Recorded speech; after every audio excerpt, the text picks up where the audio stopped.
여러분 안녕하십니까? 2026년 3월 9일 새로운 한 주의 문을 활기차게 여는 심층 분석 시간입니다. 네, 반갑습니다. 오늘 저희가 파헤쳐 볼 자료들은 타겟이 아주 명확합니다. 바로 현장에서 매일같이 고객을 만나고 그분들의 삶과 자산을 지켜내기 위해 치열하게 고민하시는 우리 보험 영업인 여러분입니다. 정말 중요한 분들이시죠. 자, 이 부분을 한번 본격적으로 풀어보죠. 오늘 우리가 나눌 이야기들은요, 단순히 출근길에 포털 사이트에서 훑어보는 그런 뉴스 요약본이 아닙니다. 네, 단순한 요약이 아니죠. 당장 오늘 오후 미팅 테이블에 딱 앉았을 때 가벼운 아이스 브레이킹부터 아주 핵심적인 상품 제안까지 자연스럽게 이어질 수 있는 그 강력한 어프로치 무기들을 꽉꽉 장전해드리는 게 오늘의 미션입니다. 여기서 정말 흥미로운 점은요. 고객의 굳게 닫힌 마음을 열기 위해서는 거시경제의 흐름부터 그 가벼운 스몰 토크 주제까지 정말 다방면의 지식이 필요하다는 겁니다. 그렇죠. 연결고리를 만드는 거니까요. 네, 오늘 저희가 취합한 국내외 경제 지표나 정치 정세, 그리고 문학의 소식들을 가만히 들여다보면요. 표면적으로는 전혀 다른 이야기 같지만 밑바탕에는 극심한 불확실성이라는 거대한 맥락이 흐르고 있거든요. 흩어진 정보의 조각들을 하나로 꿰어내는 거군요. 맞습니다. 이 조각들을 꿰어서 고객 스스로 자신의 리스크 관리에 대한 니즈를 일깨우게 만드는 아주 훌륭한 대화의 기술을 오늘 완성하실 수 있을 겁니다. 좋습니다. 그래서 오늘 심층 분석 어젠다는 크게 세 가지로 나눴습니다. 첫 번째는 고객의 지갑과 직결되는 경제 및 부동산 동향이고요. 두 번째는 거시적 안목을 보여줄 수 있는 국내외 정치, 국제 상황, 그리고 마지막은 미팅 분위기를 부드럽게 풀어줄 문화, 스포츠, 날씨, 스몰 토크입니다. 네, 기대가 되네요. 그럼 가장 시급하고 무거운 이야기부터 짚어보겠습니다. 고객의 지갑을 겨냥한 핵심 어프로치 주제, 바로 경제 지표인데요. 저 오늘 아침에 지표 보고 제 눈을 의심했습니다. 공포지수 말씀이시죠? 네, 코스피 공포지수라고 불리는 VKOSPI가 무려 80.37까지 치솟았더라고요. 현장에서 고객들 만나다 보면 사실 수치 자체가 확 와닿지 않을 때가 많잖아요. 이 80.37이라는 숫자가 역사적으로 어느 정도 수준인 건가요? 보통 주식시장이 평온하고 안정적일 때 이 지수는 한 10에서 15 사이를 맴돕니다. 10에서 15요? 네. 그런데 이게 80을 뚫었다는 건 2008년 글로벌 금융위기 당시, 그러니까 시장 전체가 붕괴할지도 모른다는 극도의 공포에 휩싸였을 때 이후로 처음 보는 수치입니다. 한마디로 지금 시장 참여자들은 그야말로 패닉 상태에 빠져 있다는 뜻이죠. 야, 2008년 수준의 공포라니. 고객들이 지금 불안해하는 게 너무나 당연하네요. 맞습니다. 게다가 당장 체감되는 물가도 심상치가 않잖아요. 주말에 주유소 가보신 분들은 다 아시겠지만 휘발유 가격이 리터당 2,000원 시대를 다시 열 조짐을 보이고 있습니다. 네, 기름값이 정말 무섭게 오르고 있죠. 공포지수가 치솟고 기름값이 폭등하는 이 현상들, 결국 하나의 진원지에서 시작된 거겠죠? 정확합니다. 더 큰 그림과 연결해 보면요. 이 롤러코스터 장세와 인플레이션 압력의 기저에는 바로 중동발 지정학적 리스크가 자리 잡고 있습니다. 중동 리스크요? 네, 유가가 가파르게 오르니까 자연스럽게 물가가 뛰고요.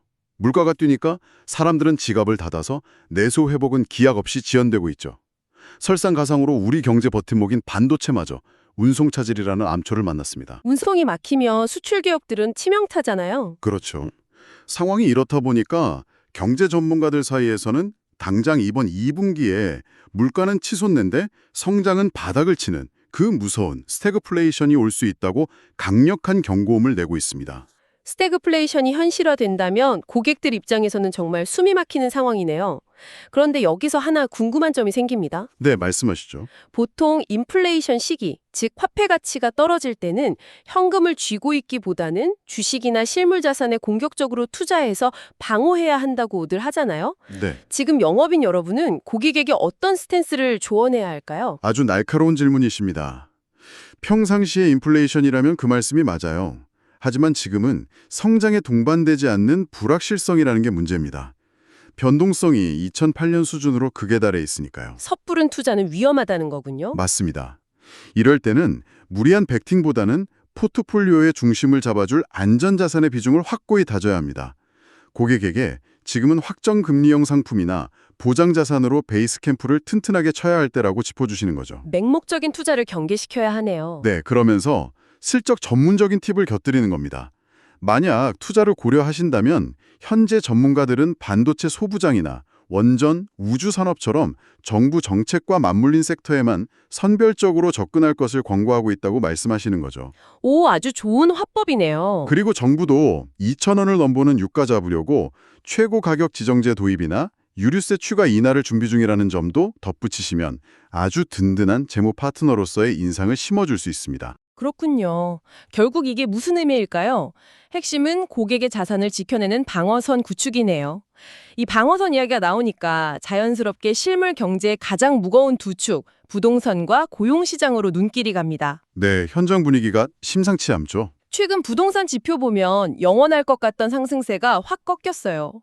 서울 강남 3구하고 용산구 같은 고가 아파트 매매가 상승폭이 지난달 대비 무려 5분의 1로 급감했습니다. 현장에서는 그보다 더 심각한 구조적 변화가 일어나고 있습니다. 구조적 변화요? 네, 대출 규제와 불확실성 때문에 신규 입주 단지를 중심으로 전세가 월세로 아주 빠르게 전환되고 있거든요. 아, 전세가 월세로 바뀐다는 건 단순히 주거 형태의 문제가 아니잖아요.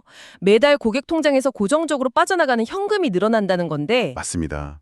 가처분 소득이 확 줄어드는 거죠. 거기에 설상가상으로 일자리 지표도 얼어붙었습니다. 작년 3분기 임금근로 신규 채용 일자리가 무려 25만 개나 감소했어요.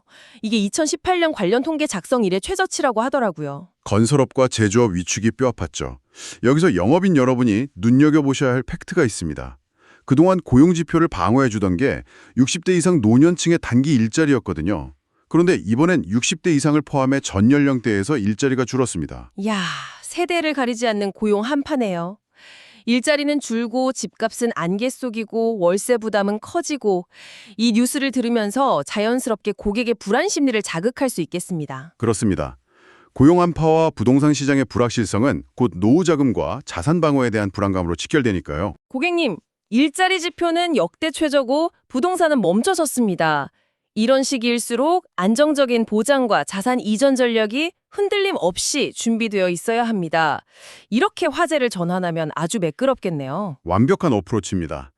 객관적 수치로 현실을 일깨우고 해결책을 제시하는 흐름이죠. 자, 그럼 이제 시야를 좀 더 넓혀서 거시적 안목을 보여줄 수 있는 국제 정세와 국내 정치 상황으로 넘어가 보겠습니다. 네, 본격적으로 들어가기 전에 저희가 청취자 여러분께 꼭 명확히 안내해드릴 부분이 있습니다. 아주 중요한 포인트죠. 네, 오늘 본 심층 분석은 원문 자료에 포함된 좌파나 우파의 정치적 입장 혹은 특정 세력의 견해를 절대 지지하지 않습니다.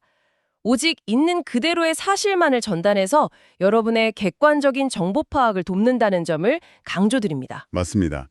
미팅 현장에서도 어느 한쪽 편을 드는 건 리스크가 큽니다. 자, 그럼 국제 상황부터 볼까요? 중동 전쟁이 벌써 10일째 접어들었습니다. 미국과 이스라엘 연합군이 지금 이란의 원유 시설을 정밀 타격하면서 이른바 경제적 질식 작전에 돌입했습니다.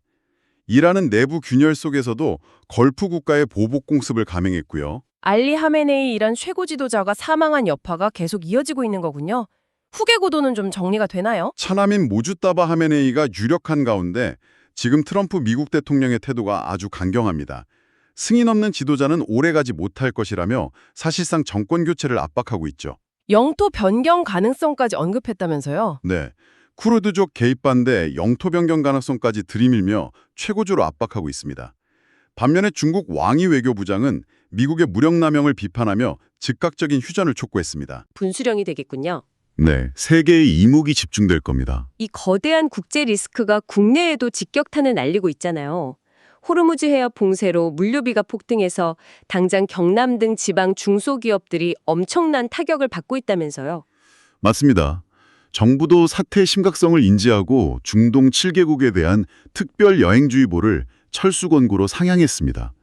무사히 귀국한 국민들이 가족과 감격스럽게 재회하는 모습이 보도되고 있죠. 군사적 긴장감도 높아져서 당장 오늘부터 11일간 한반도 연합 방위 태세를 점검하는 한미 연합연습 자유의 방패가 시작된다는 점도 챙겨두시면 좋겠네요. 네, 안보 상황이 긴박하게 돌아가고 있습니다. 밖으로만 시끄러운 게 아닙니다. 이 거대한 파도를 막아내야 할 국내 정치권 상황도 요동치고 있어요. 오늘 이재명 대통령이 비상경제점검회의를 주재했죠. 네, 기름값 담합 단속이나 물가 안정 대책을 논의하며 민생 챙기기에 나섰습니다.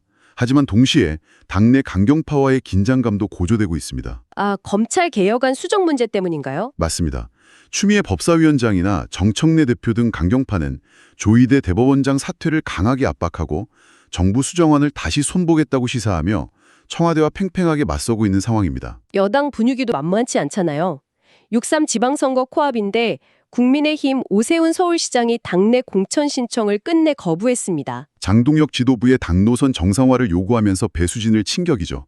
양측 모두 내부 갈등이 표면화되고 있습니다. 그나마 경제 입법은 진행되는 게 있네요.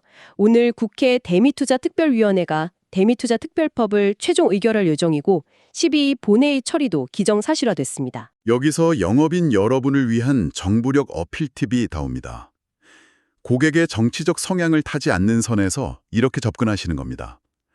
고객님, 정부와 국회도 경제 리스크 방어에 총력을 기울이고 있을 만큼 현재 대내외 변동성이 유례 없이 큽니다. 라고요. 아주 훌륭한 화법이네요. 정치 이슈를 다루면서도 거시적 혼란을 짚어내고 결국 개인의 재무적 방어선 구축이라는 결론으로 안전하게 유도하는 거죠. 좋습니다. 무거운 주제들을 다뤘으니 이제 미팅의 윤활유가 되어줄 부드러운 스몰 토크로 분위기를 환기해 보겠습니다. 문화, 스포츠, 날씨 소식입니다. 미팅 초반 아이스 브레이킹으로 아주 제격이죠. 먼저 영화 이야기입니다.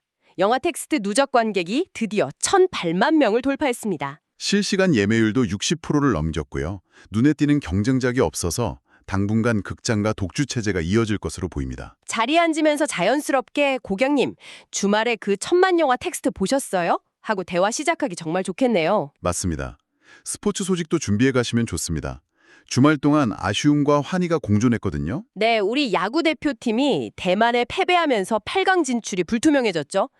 야구팬 고객들이라면 다들 탈식하셨을 텐데요. 이제 호주전에서 2실점 이하로 맞고 5점 차 이상 승리를 거둬야 하는 아주 까다로운 경우의 수가 생겼습니다. 반면에 패럴림픽에서는 가슴 벅찬 소식이 들려왔습니다. 네, 이탈리아 밀라노 코르티나 동계 패럴림픽에서 김윤지 선수가 한국 여자 선수 최초로 바이애슬론에서 금메달을 획득했습니다. 경기 후반에 엄청난 뒷심으로 역전극을 펼쳤잖아요. 정말 감동적이더라고요. 네, 야구 소식으로 공감대를 형성하고 김윤지 선수의 끈기 있는 역전극으로 희망적인 에너지를 전달하시면 아주 좋은 대화 흐름이 될 겁니다. 그리고 마지막 스몰 토크, 오늘 출근길 날씨 정보도 잊으시면 안 됩니다. 네, 중부지방 중심으로는 비나 눈 소식이 있고요. 미세먼지도 문제잖아요. 국외 유입 미세먼지 탓에 수도권 강원 영서, 충북 지역 초미세먼지가 나쁨 수준입니다. 이럴 때 미팅 시에 고객에게 따뜻한 차 한 잔을 먼저 권하거나 헤어지실 때 마스크 안부를 건네보시는 걸 추천합니다. 사소해 보이지만 고객의 미소를 끌어내고 라포를 형성하는데 최고의 디테일이죠.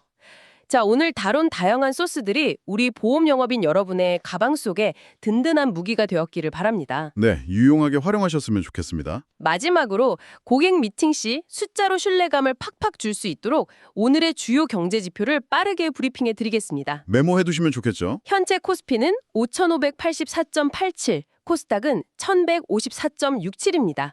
원달러 환율은 1,485원 00원, 안전자산 금지수는 5,118.7명, 그리고 비트코인은 약 9,934만 원 선을 기록하고 있습니다. 숫자들이 참 많은 것을 말해주죠. 결국 이 복잡한 지표들 속에서 고객의 마음을 움직이는 것은 올바른 방향성입니다. 미국의 교육자 벤자민 메이스가 이런 말을 남겼습니다. 네, 어떤 명언인가요? 인생의 비극은 목표를 달성하지 못하는 것이 아니라 달성할 목표가 없는 것이다. 야, 달성할 목표가 없는 것이다. 가슴에 와닿네요. 네, 이 명언을 통해 영업인 스스로의 목표의식도 다지시고 불안감에 휩쓸려 고객이 잠시 잃어버린 재무적 목표를 다시 세워주는 든든한 역할을 해주시길 응원합니다. 훌륭한 통찰입니다.